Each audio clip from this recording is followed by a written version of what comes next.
Ladies and gentlemen, thank you very much for coming back to the T.R.O.N podcast. This is your host, Rashad Woods. As a special guest today, I have Mr. Thomas R. Wilson today. He's a motivational speaker, professional writer, and more importantly, he loves to help people. Thank you very much for being on the show. Thank you for having me on.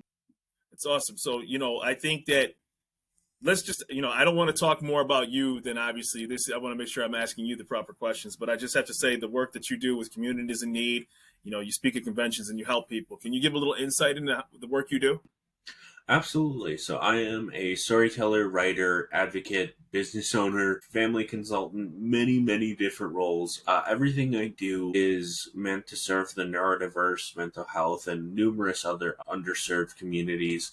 But at the same time, it's really designed around a mentality and a focus of empathy-based care. And while I work with underserved communities, my mentality and everything I provide is it's not just for them. It's for people, whether or not they have a diagnosis, whether or not they have, a programmable need in a system. And so everything I do is also built off of the idea of sensory friendly care and making sure that people are not overstimulated, not overwhelmed while they're seeking either an event or a public speaking experience. And part of that is understanding triggers. Part of that is understanding how information needs to be provided.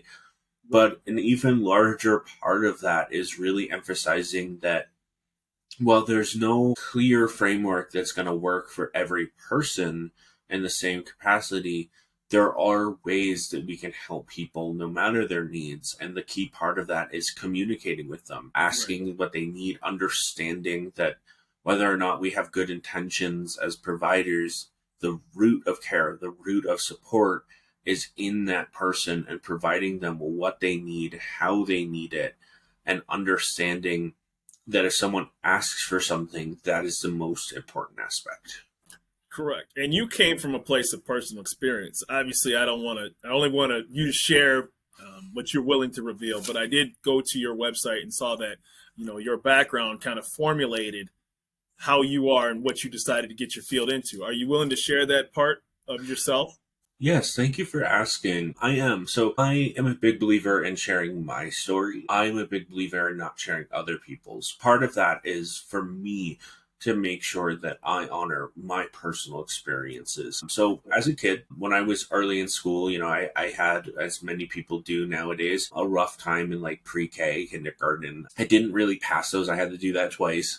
And then in my first grade, second grade years, I was viewed as a prodigy. There were a lot of people who claimed that I had like the IQ of a 40-year-old when I was in first and second grade. I had a massive vocabulary.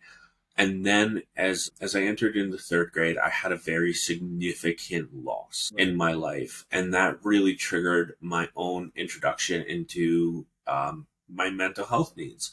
I had struggled for a while before then, definitely having social anxiety, definitely having a wide variety of other needs, so we weren't entirely sure what they were. We thought that I had ADHD, which I'm all but certain I do. We thought that I had OCD, which I'm all but certain I do. But and my diagnosis has changed, as it does for many people throughout my entire life. Right. Some doctors saying yes to something, some saying not. Many believing I have autism, while many believing I don't. It's a very rough experience in the United States to be diagnosed in that journey. But after I had that loss, my life took an irrevocable change. And I went from being that student that was said to be a prodigy to being an absolute nightmare, as my teachers put it. I wasn't supported in the way that I needed to be. My perception around my peers changed as I went from being a friend to often bullied. Right. And I do want to state, I was no saint. There were a lot of things that I was working on, a lot of things I was going through, but my primary complaint was I wasn't taught how to communicate the way that I needed to. I also learned at a really young age that there's some very big flaws in the system. And so this proceeded for a long time. I was viewed as problematic. I was viewed as too hard to work with. Some of my educators even swore that I'd end up in prison. And it wasn't until I was in high school and I ended up in a program that actually started to support me in the ways that I needed to, that started to change. Since then, I graduated from college, something many people swore I never would. Right. I've been in healthcare for over 12 years now. I've helped with a wide variety of events. I have my own business. I still work at my day job. Um, I have accumulated, some level of international gain. I have been part of awards. I've been a state level advocate at this point. Many, many different things. Too much to I go saw over that. I quickly. saw that. Yeah, you are. Yeah, you've been a speaker, and you work within a 70-mile radius as well too when it comes to Yeah. what to travel to in your area, which is awesome. The things you've accomplished and had to overcome. And I'll just say that I think, and this is just my opinion, this is no professional expertise. I think that there's a lot more sensitivity to the situations that you went through that have come up, particularly in the last 5 years, mental Hmm. health and wellness, than I'm, what what the perceptions were back then, where it was basically, for all intents and purposes, pick yourself up and stop crying, right?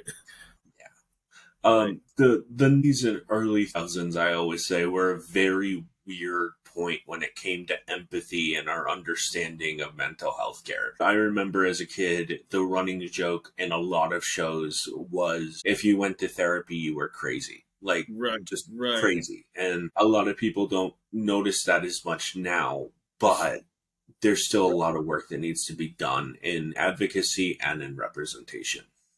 Well, I have to ask you, like, how did the name R&H, Creative Advocacy and Storytelling, come? What does R&H stand for? Anything I didn't see? Where did that name come from?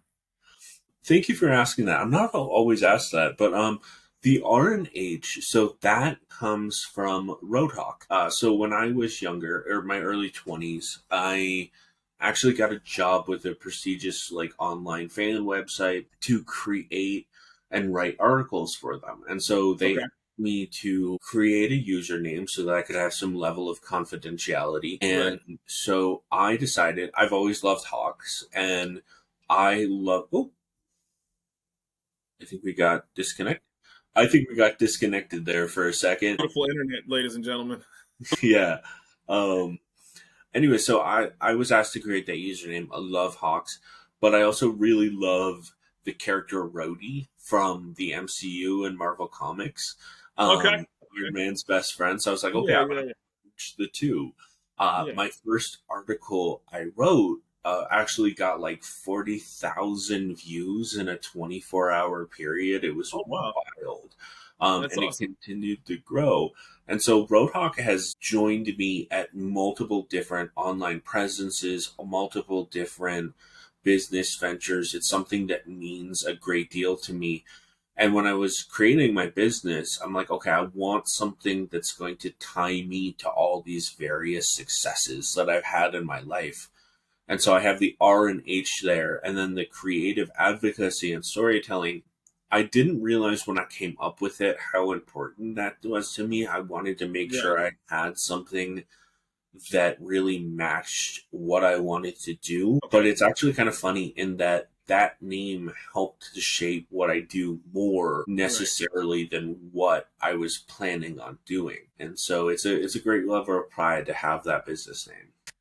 That's fantastic. Because I was trying to figure out just in my head. I'm like R&H. I'm like, I don't see anything that leads to his initials in his name. And I was like, and it just, yeah, I'm glad, it just piqued my interest. So I saw that you do like Dungeons and Dragons items. I can profess that I remember it as a kid, as a board game or a card game. I'm totally unfamiliar with Dungeons and Dragons, but how does that? But I know the name and what ultimately what it does. How does that work into what the work that you're doing? So I've been playing Dungeons and Dragons for a number of years now. What D&D or Dungeons and Dragons is so great at doing, and a lot of people don't realize it, is create real life skills like math, problem solving, creative thought processing, and it takes the right person really to emphasize and create those skills. But I had started playing with friends, noticing it was a great way to also build peer relationships. And Hmm. so when I started doing the work, once again, honestly, I wasn't expecting to have that be such a big part of what I do. But in Right. my day job, I had been a game master and I decided, okay, my business needs some money. Right. So I reached out to some stores, started developing a program where these games could really emphasize, take all those years of experience in healthcare. And so in these practice of skills, and I'm going to give a little guidance on how I do it as well, is it also creates a safety net. People can make decisions without real life repercussions. So through the rolling of dice, Yeah, through right, honoring a character, through embodying someone who's more powerful, these games really provide an opportunity to explore the power we want to have in a way that can right, also teach empathy through NPC reactions, through mindfulness, while right. also giving the opportunity for people to escape their limitations, Hmm. escape their fears, and challenge some real world conceptions. And so, not everyone's going to do it this way, but some people just want to game and have fun. But the people who Right, come to me for these, that's right. a big part of it. Well, you know what's always funny is I'm a huge comic book movie fan, but I always find it they use the portion of a hero or a fictional character to mirror real life. It's essentially what somebody wanted to be, and if you actually you can take the character at face value and say, okay, suit, fly, X, Y, Z, et cetera, right? But if you actually take an example of a number of characters, right, like the famous ones being Batman, and you actually look at some of the psychological things that it touches on, it really mirrors what people are going through, and maybe Mhm. that's in the sense of your Dungeons and Dragons. It may help people break down barriers because that's not really them that they're Mhm. professing that through, right? Absolutely. I mean, I know comic books get a lot of critique, but the great thing about fantasy and sci-fi as a genre is they really can be used, like you said, to reflect human condition, to help Right, people find their voice, and to really explore what they can be outside of what they may think they're capable of. right, And I love Batman. Like, there's definitely right. a lot of opinions I have of Batman. There's some flawed storytelling in his stories, Yeah, but in his heart, he is someone who experienced trauma, who had correct. loss, and Right, genuinely just wants to help people as much as right, he can. right. And and I think that's great work that you do. Now, can you talk a little bit, kind of like the work you do with charities and public speaking events that you've had an opportunity to do quite a bit of? Yeah, so I got started in my work speaking at conventions and things doing the work. But in particular with the charities, there's been a couple that I've done recently. One was last year. It was called Finding Meaning After Loss. It was an organization was looking to put in on an event to help people who were, had lost someone important in their life. And so my role partly was a consultant and a speaker. I helped them shape the format of the event. Right, Originally, it had started off as me just being a storyteller. Then they needed help with the sensory setting and ways to set up and space things, and eventually became a very in-depth aspect.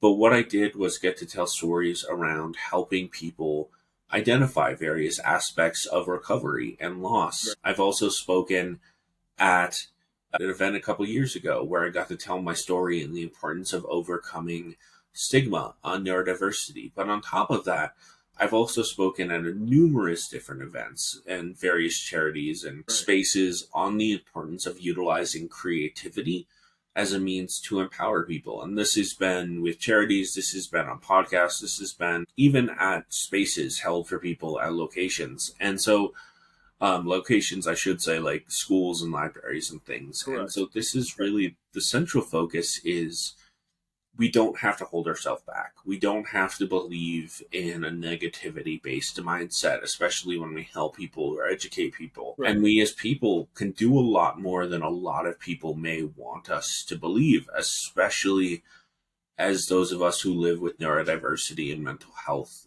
There's so many imbalances out there that want to hold us back, that want us to stop asking questions, to stop advocating. And I don't think it's always an intentional act. I think it's just a societal aspect in a lot of ways. But the reality is, when we build up systems, when we have these conversations in the Hmm. work that I do, what I try to emphasize really is when we give people power and teach them how to use their own personal power well, then they can utilize it to really help and change the world.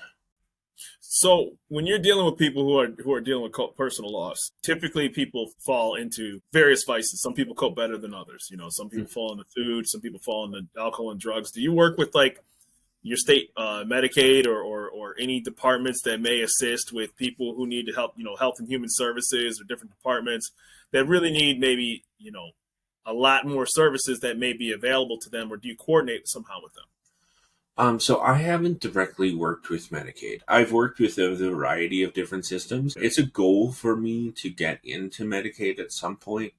I'm Right. not going to lie, it's an incredibly daunting and I'm intimidating task. sure it is. I have talked to several providers just recently, people who have their own organizations, and they've told me they're on the like second or third attempts because it's so long and it's so hard to get it. That being said, I have worked with a wide variety of programs to help those people who need help, but also the foundation of my work, especially when it's out of pocket, is to make sure it is cost effective. A big part of my mission is to make sure that people can afford and thrive. I've been Right. in services where I've had to choose between food and rent or food and like medications. That is not a place where Terrible. anybody should. Yeah, exactly. No one It's should ever terrible. have to be there. So I have sliding scales. I have payment plans. I have emergency preparedness, financial aspects, Right. um, and that's a big part of it. Yeah, so I was just curious, because I know a lot of companies and individuals are partnered with state and local government agencies. But again, to your point, I mean, the barrier to entry is high because unfortunately, the paperwork, the auditing, and the things that they have to protect themselves from is, I can only imagine the onerous task that's involved with that. So, Mhm. is your primary audience adults, children, teenagers, things of that nature? So I try to work with all ages. I've Okay. done events for people who are 3 to 4. I've done work with people who are past 80. I've been blessed with the skill set to work with a wide variety of ages, as well as the comfortability in that. And I want to honor that. I also don't ever want to shove someone out of my care and out of my programs based on their age. Right. Right. Um, so I do my best to work with someone. That doesn't always mean it's going to be a success and everyone's going to stick around all the Mhm. time. But I found the great deal of the people who do receive care, do have these events, these D&D, public speaking, they're largely return people. Right. So when you have these peer-to-peer engagement activities with people, obviously, are people reluctant to how do you group people off? How do you get them to be engaging? Because we all have our tight inner circles or none at all. So people have a tendency to be very tribal or very hard to get to open up and sit and do groupthink. Somebody could say, "Hey, I'm an adult. Why do I need to, sit next to this other adult and pour my heart out?" So how do you get people to do that? So a big part of it, I do try to match people by age within Okay. a reasonable time frame. I also Right. try to like, especially if it's D&D, Dungeons and Dragons, or like a storytelling event, I Right. try to make sure that there's a similar skill level or like a similar interest. Just because it's so awkward if someone who is 18 is in an event with someone who's 5 and Right. trying to match that interest. That Understood. oh, go ahead. I was just saying, no, I understood. I understand. Yeah. That being said, when I do work with people who are in that similar age range, a big part of it is personalized attention and actually paying attention to how people process the information. Because even if you have people within a year of each other, it doesn't mean that they're going to be able to process the information the same way. It Of doesn't mean course. they're going to have the same level of energy, the same focus. So much of it is, like I said, paying attention to someone, like Right. genuinely, not faking it, showing kindness, getting that conversation going, trying to make people comfortable with me first, and Right. then providing opportunities. And on top of that, it's also so much of what I do is also so social based Right. that when I create opportunities for laughter or joy or silliness, those are these great abilities, these great skills and moments that can break down barriers. Right. Um, and there's never going to be a moment where an event is going to have a 100% success rate. Um, Correct. and there's never going to be a moment where I work with, I've introduced over 1,000 people at this point to my style of work, but there's always going to be the people who leave no matter how much fun they have. Exactly. And so the last thing I'm going to say is I always try to have a backup plan. If there's a backup group or a backup opportunity, maybe the space is a little smaller, group size is a little smaller, or even taking in those feedback from people and creating that for them. Right. I have an intense workload, but it's because I love what I do. And so I try really hard to formulate and stylize things as well. Right. Do you what now you say the locations that you have people at are at libraries and schools. We What got other locations do disconnected you have again. people at? Is there when you do the like when a convention?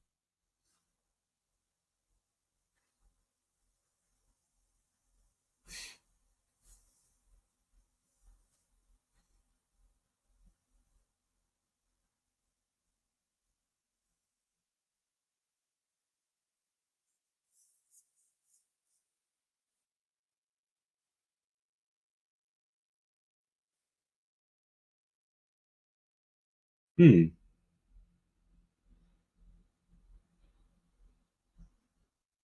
Go. Welcome back. Oh man, I'll tell you, man. And I have Wi-Fi all over this house, and that really was not what it was anticipated to take place when I was interviewing you. So I apologize for that. I spend so much of my time online, it's not a big deal to me.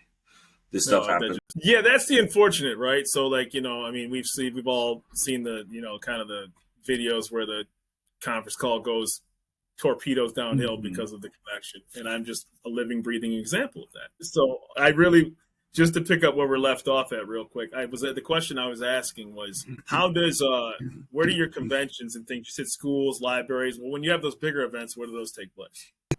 So I have some bigger events. So I've done some talks. I'm going to be honest, I try not to do too big of spaces, partly as someone who specializes in sensory friendly care, as well as Right, like a realm of accessibility.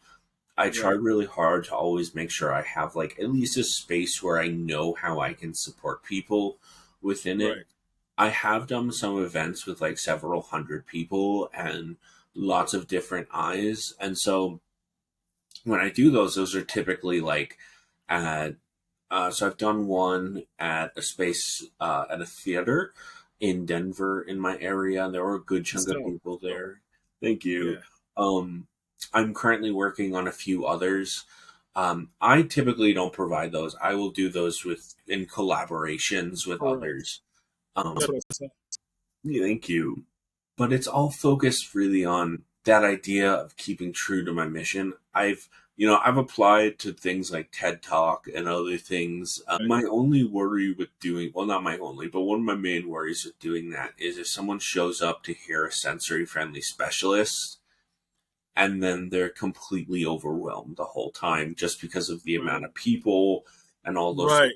It becomes less personal. Mhm. Right. Yeah. It becomes less. How can people find you and your services? I want to make sure that obviously you have the opportunity. You certainly don't need me because you've been successful. But for people that are listening to the show, how can they find Thomas Wilson and R&H Creative Advocacy and Storytelling? So I'm on LinkedIn. I need to be a little bit better about posting on there. I've been on a step away from social Yeah. media. I'm also on That can be a good thing. Say again? That can be a good thing. Oh yeah, it was great. That step away was wonderful. That can be a good Um, thing. but I'm also on my website, RNH Creative Advocacy and Storytelling.net.